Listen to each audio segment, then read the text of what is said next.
been able to find him yet, but he's around. I saw him a couple of days ago.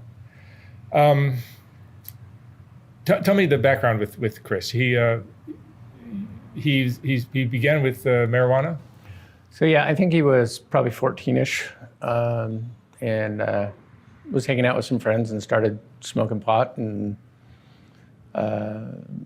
made it through high school. I think he also started drinking a lot, probably his senior year. You were there too. Mm-hmm.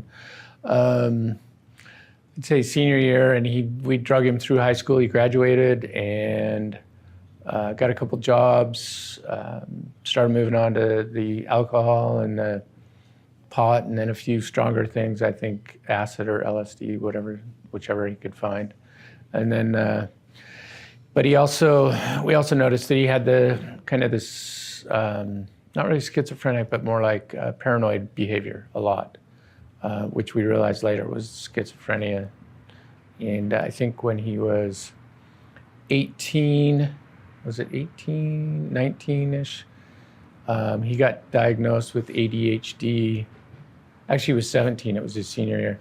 Got diagnosed with ADHD and then also bipolar, slight bipolar. So then it was at that point that we realized that Chris was a special person and that we were going to be dealing with it for a while. And I think the reality when I moved to Huntington Beach from Utah, is he grew up in Salt Lake, and Berlin was going to come with me, but she decided to stay in Salt Lake. I took a job down here, and then 2 years later, Chris moved down with me because he got kicked out of his mom's house, and he was living on the streets in Salt Lake. Called me and asked if I could help him, so I said, yeah, come on down, we'll take care of you. So he came down, and I pretty much enabled him for a couple of years. And when he turned 21, he had a pretty good job at Toyota, was doing pretty well, and decided that he didn't want to work anymore. He started just smoking a lot of pot and drinking because he could buy both legally in California. And kind of went downhill from there. He had to go into a rehab program, and he's been in and out of those for a few years. And Chris just went the wayward side. I mean, he ended up getting into meth and having a hard time with it, got in a fight in San Diego with somebody and ended up getting charged and going to jail. And I think that forced his rehab for a while, but it didn't make him change.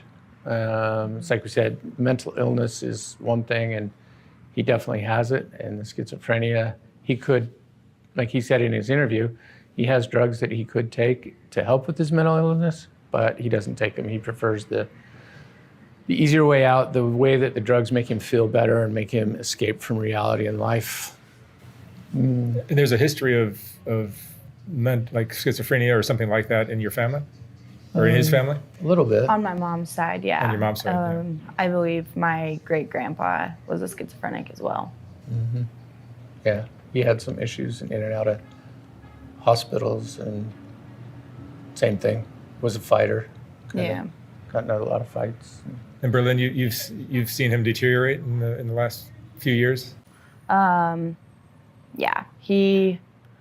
I've definitely noticed it. I went out to California a couple times when he had moved out there initially with my dad, and he seemed like he was doing well, but every once in a while he would have these episodes where he'd freak out, and it was pretty traumatizing. It was definitely scary. Scary, yeah. And I think I was still pretty young, so I didn't really understand fully what was going on and how his brain was functioning completely different than ours. I feel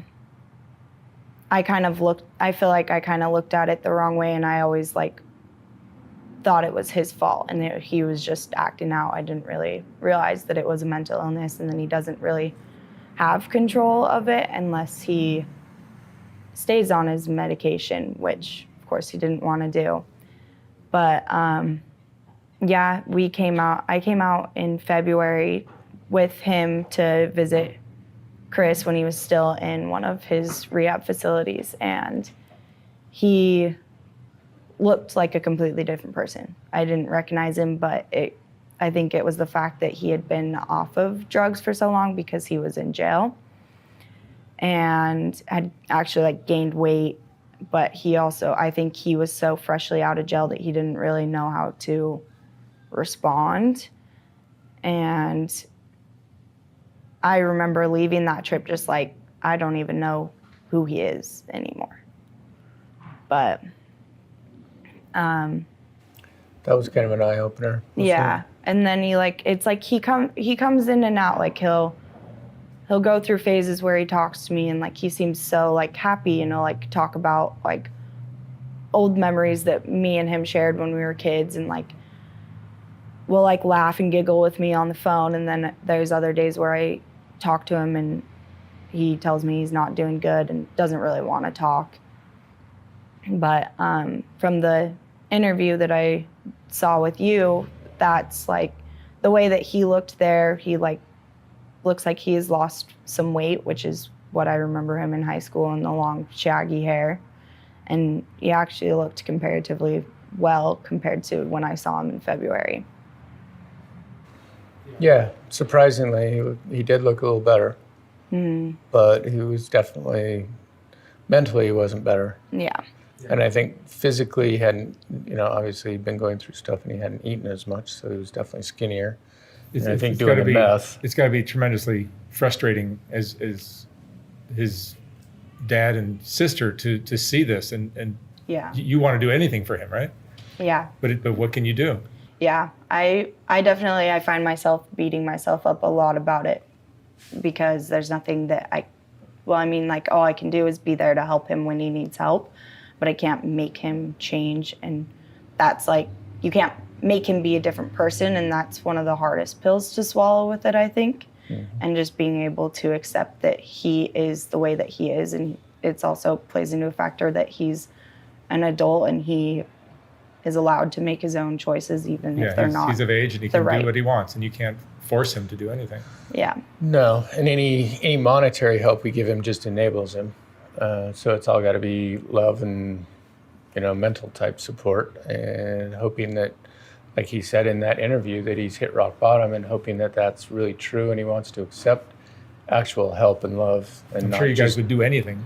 Yeah, absolutely. But, I mean, I see it, and when I first started doing this, I would see people that needed rehab, and I was very naive at the time, and I would say, "Oh, well, here, let me help you with rehab. Let me give you some money to go to rehab." Yeah. Well, and he's been in 3, so. But I learned very quickly that doesn't work. They don't use the money for rehab, and then I started like maybe paying for rehab. I would pay the rehab, and that didn't work either, you know, because people might say they want rehab, but they don't have the ability to follow through with it. And he said that, and this last time I said, we're not paying for it. We're not going to do it. You're going to have to figure out something on your own. State rehab, state help, county help, whatever it is, you're going to have to figure it out. And I gave him some numbers, and I also helped call a few places, and that's what got him into the one in San Diego. And I kept saying, you've just got to stick to the program. And he would for a little while, but then he'd start sneaking out at night and doing his thing and finding he knew where to go. And that was part of, I need to get him out of this environment so he doesn't know where to go to get the drugs, and doesn't know where to go to figure out how to get his next high. And getting him out of that environment is going to be the only thing that really will save him. Getting him out of this environment in Skid Row is the only thing that's really going to save him too. Yeah, I mean, going to rehab and staying in rehab are very different things. Yes, I've learned. And then, you know, here on Skid Row, if he's down here, he's walking past 20 opportunities to go to rehab every day. Right. He walks right and past ignoring them and looking for his next score. Exactly. Yeah. And our biggest worry is the next telephone call from the LA area is somebody saying, "Hey, we need you to pick up your son. He's in the hospital, or come identify his body," you know, which is the worst thing a parent ever wants to hear. I don't want to outlive my kids. You know, I definitely want them to grow old and be happy. Sure, And of course. I don't want to ever get that call. And so that's why I'm always trying to find him, trying to figure out a way to help him and be the guy that at least said I did everything I could and didn't turn my back on him. Yeah. So you're down here hopefully looking to... We were hoping to find him, but it doesn't look like we're going to this trip. Yeah. It's his birthday tomorrow. Oh yeah, tomorrow he turns 25. Oh, is that right? Yeah. So I'll let you know and I saw him on Monday, and I'll let you know if I can find him again. I asked him to come by this week every day, but he hasn't. So Yeah, and this year was supposed to be the year we were actually going to spend and have dinner and cake and hang out on a birthday. We haven't done that for, I think, 4 years. So, because he's either been in rehab or jail. So this was going to be the year. So maybe next year. It's such a heartbreaking story, like so many people down here. So many parents I know are in the same boat, and I know in the back of their mind they're not giving up, even though sometimes they say they have, and it has to be tough love, and you have to continue with your life. I mean, you can let this eat you up, and it could become your life, but you're not going to help them, especially if you don't find them, and if you try and overprotect them and try and do everything for them, then it's pretty much just going to be the enabling that they want. They're going to get what they want out of you and work it. And being a drug addict, I know they're very manipulative, and they'll do what they have to get what they need. It's insane how manipulative they can be, because I've been fooled and tricked so many times by people who said, "Oh yeah, I just want help," and I'm like, the help turns into enabling like that. Mark, you have $20. I need some for parking. Yeah, of course, sure. Yeah, it's just generosity. It's like, no, it's just I tend to be a sucker or a kind person, whatever you want to call it. Kind people are the worst. Yeah, no, and I'm like, sure, okay, you seem sincere, and it very easily turns into what they really want, which is another fix. That's the bottom line. And it's one of those things where you look at it and you say, hey, I want you to spend this energy that you are using to get your next fix on doing something productive for you. Think of how much money you could actually be making if all this time you were spending trying to get your next fix, you were spending on something that was making you some money or something that was doing you some good. You would be so much more better of a person. And if everybody could do that was out there trying to get their fix. But I know it goes back to the mental illness thing too. If they have that mental illness, they're not taking their meds, then they're trying to figure out how to get rid of those voices. Of all the thousands of people I've interviewed, I've only seen just less than a handful that have really made the serious change. And it's really just been their own, the addict's decision on their own. They get tired of being tired, and they follow through with the decision somehow, miraculously, and they do it, but it's still a struggle. Well, and if this helps anybody, any parent out there, it's like, just know that they're there and that you can help them, and that the best way to help them is to be tough, but also just ask them what they want, ask them what they really need, and get them back into a program, get them to take their meds. 90% of the kids out there are having medical or mental problems, and they can be helped with medicine and or some kind of work program or something to keep their mind off of what's really bothering them. And I think that's, the easiest, simplest form to put it in. And if this can help one person out there, then I'm grateful, and hopefully it helps bring Chris back to us. Yeah, Jim and Berlin, thank you so much for coming in and thank you. Sharing your thoughts on this. It's a common problem, I think. And very common. Yeah, and I wish you guys the best of luck, and I hope Chris can somehow figure out a way to get help and get stabilized. Happy birthday, Chris, if you see this. Happy birthday. All right, you guys. Thank you very much. Thank you. Thanks, Mark. Good luck. Thank you.